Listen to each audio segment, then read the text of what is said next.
Hello, everyone. Welcome to my webinar. It's called Student Life, Your Passport to Success. And this is Marianne Colisar, your host for tonight. In this webinar, we're going to talk about things that you have to consider when you study abroad, or the things that you have to prepare when you study abroad. So, like we all know, you've been accepted to a university or college, and then you have your visa approved. So the next step is that you have to consider some things before you fly, before you start your student life. So let's get started with the things that you have to prepare, okay?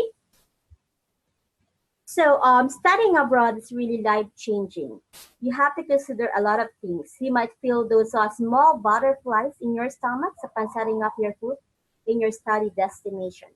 Some of you may feel lost and don't know where to start, especially for new students. But everything will be just fine if you know what to expect and if you have the knowledge or you do some research about the country where you're going to. So I'm here to tackle about the things that may address some of your concern about studying abroad. In this webinar, we will talk about accommodation, environment, culture change, clubs and organization that you can join, language, safety, and finances. Okay, let's start with accommodation. Your accommodation during your stay will be in your host country will be your temporary shelter. So it is important that you have to feel comfortable and at home. There are different types of accommodation to choose from. So first type of accommodation that I'm going to discuss is the hall of residence. The hall of residence, this kind of accommodation is owned by a university, and most university try to home their first year students in this kind of accommodation. So basically, it will be a shared flat with other students, but you can have a single room if you wanted.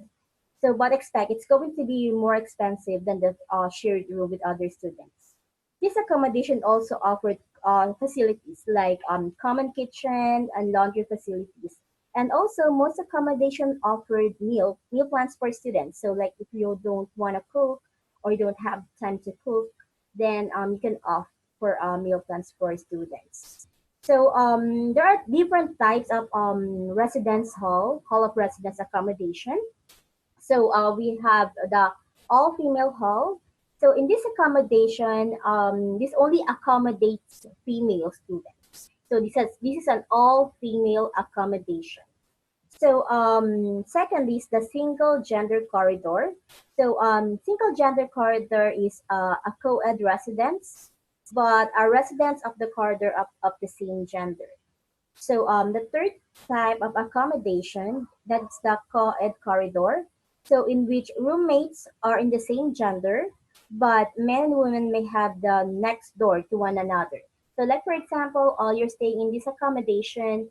It's like a mixed accommodation, but you'll be sharing the room with same gender. Like you have a female roommate, you're going to have a female roommate, but next door could be like a boys' room. All right.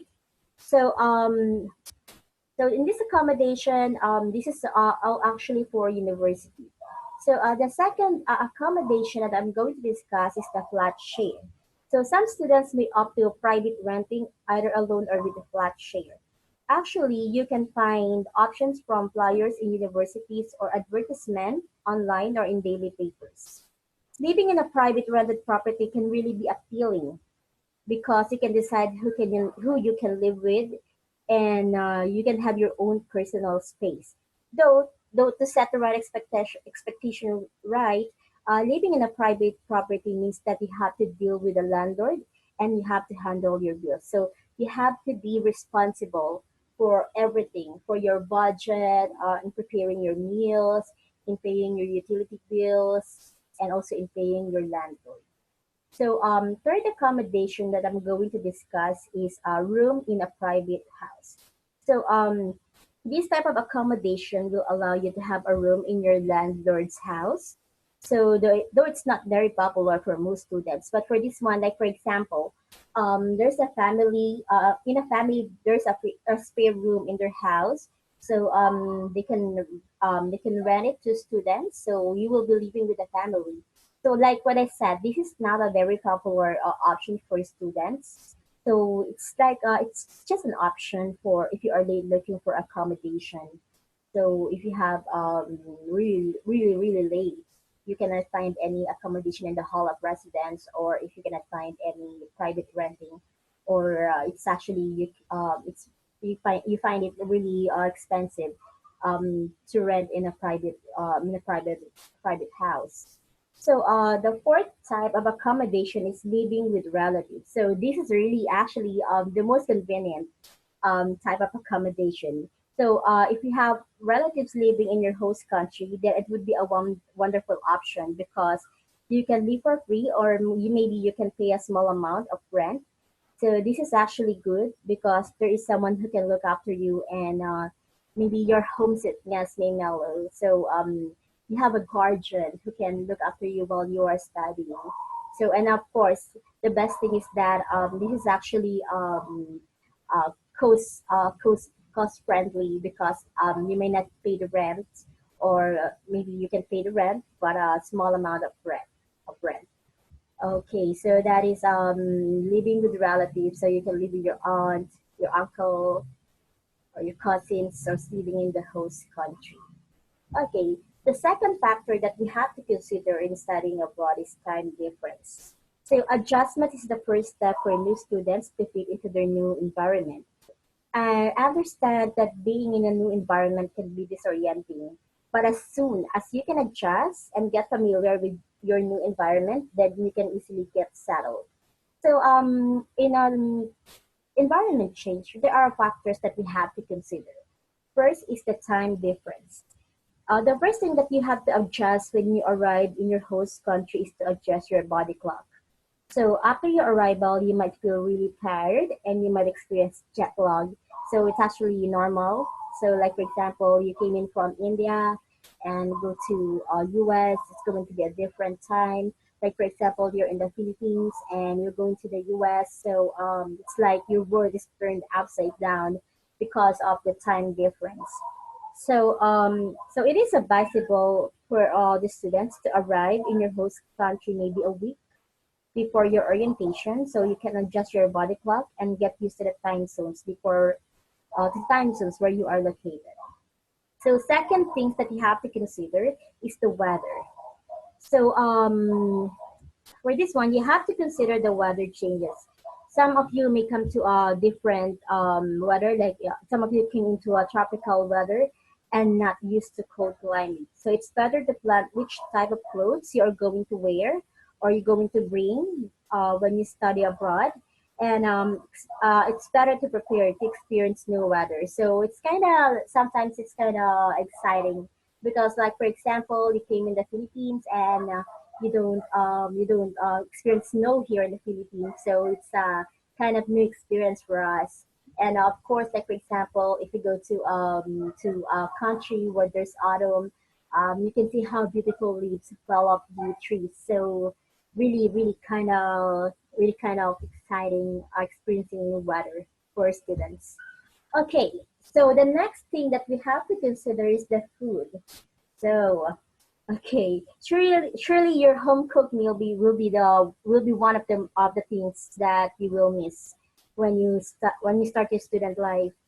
So, but you have to worry no more because accommodations will have kitchens where you can cook, and also there's restaurants that offers cuisine from your country. So this is going to be like a big adjustment for us because, like for example, here in the Philippines, we're actually rice eater.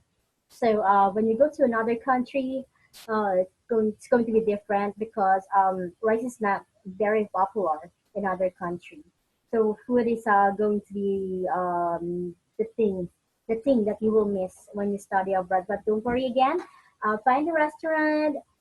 Cook your own meal. It's going to be less expensive for you if you're going to cook your own meal. If you have time, why not? So you're not going to miss your um, mom's special cuisine.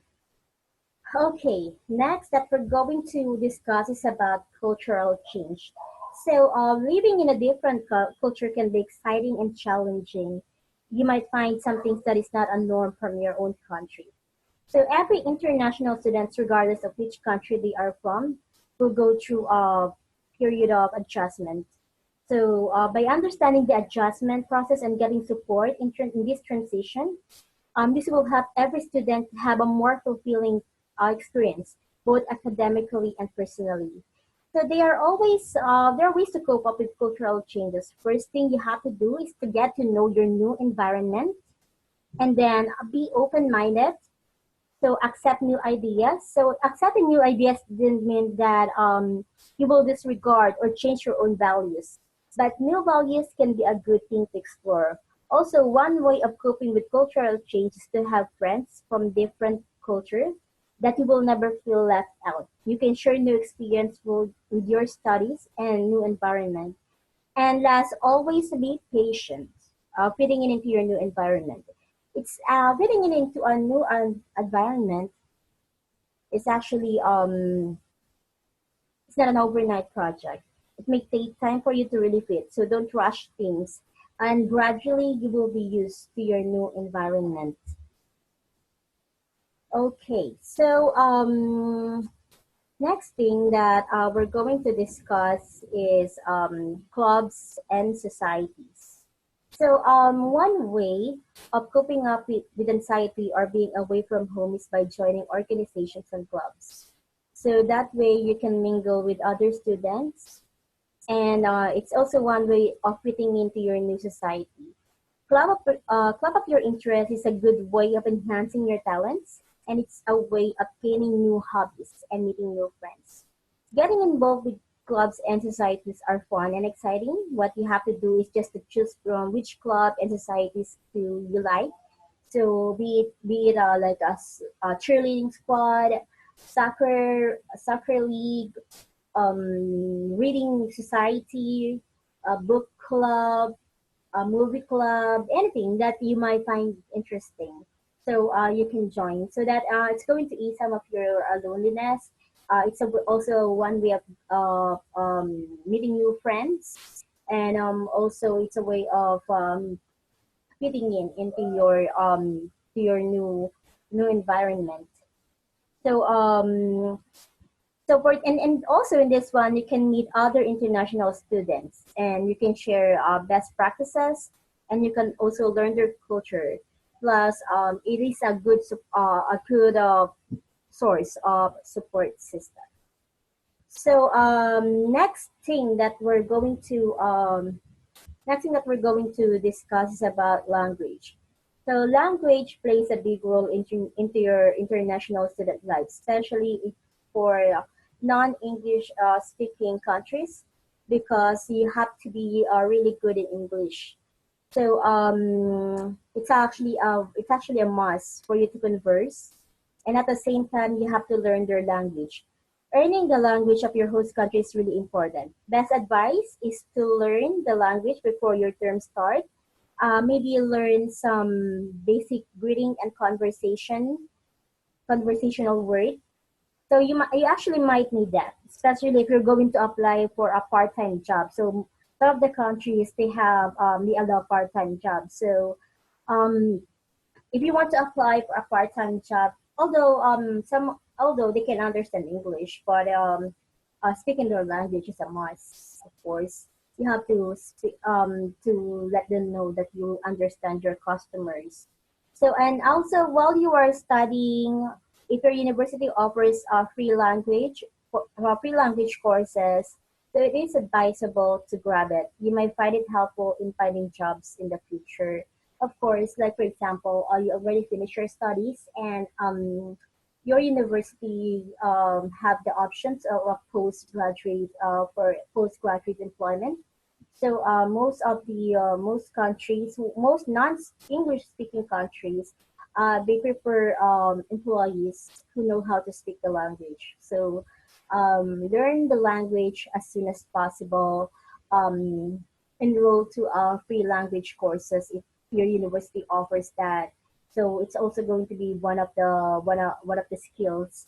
You can add that to your skills. All right. And then we're also going to talk about safety. Of course, this is it's really important for students. the safety of the student. Your safety is really important while you're studying. So being in a foreign country is quite nerve-wracking sometimes, and safety is one of the essential part of studying abroad. While you are not familiar with new environment, avoid wandering in some dangerous places. Oh, also like especially when you're alone. And if you are renting outside campus, be sure that you find a place that is actually near the university because it is convenient and at the same time you'll feel safer.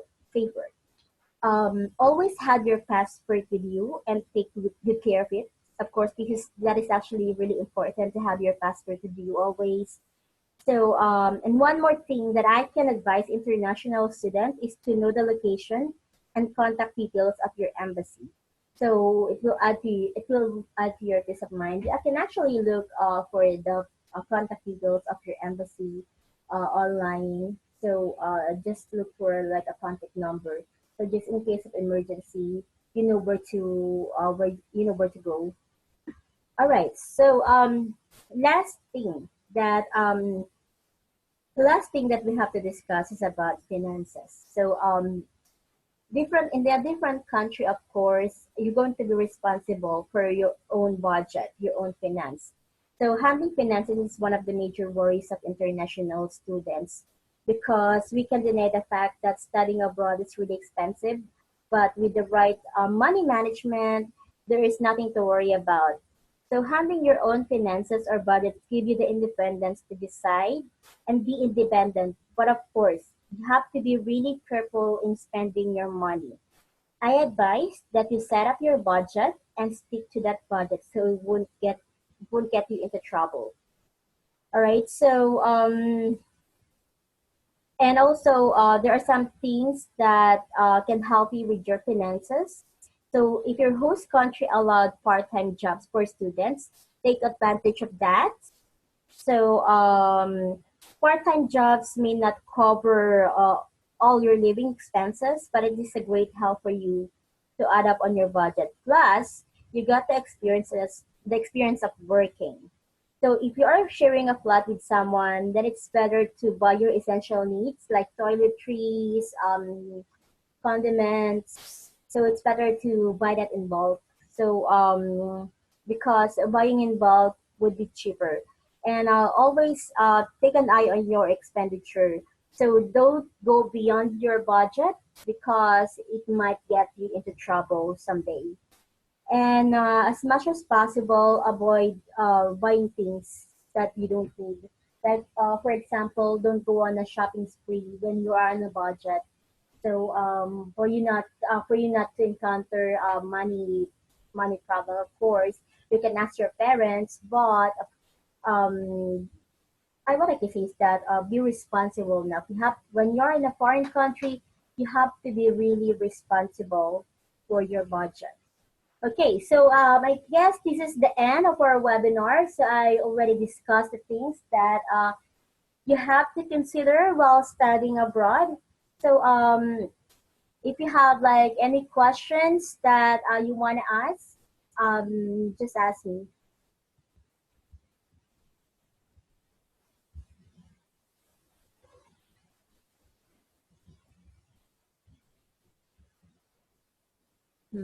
Let's go to Q&A. So you have any questions for me? Or if you have like any problems while studying abroad or you have any concern about studying abroad, so just ask me any questions and I'll try to answer.